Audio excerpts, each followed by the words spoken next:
Ako, pangalan ko po Edgar Abino Baldonado, taga dito po sa Barangay Ponso. Kuha na ako ngayon, 63 years old.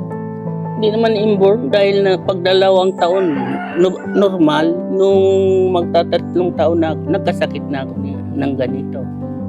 Dinala ko naman sa lahat ng mga doktor, sabi, yung polio daw. Hindi na ako makatayo dahil nitong pa ako eh. Pag tumatayo nga ako, kumakabit ako dito. Minsan, hindi na ako tumutuloy, baka mabagsak pa, lalong mapasama. Siyempre, nagpapasalamat ako sa Diyos at saka sa mga tumulong para magkaroon ako ng wheelchair. Siyempre, magagamit ko yan bilang paa. Maraming salamat po na nagkaroon ng office dito sa Bicol. Maraming salamat po sa tulong nyo sa wheelchair.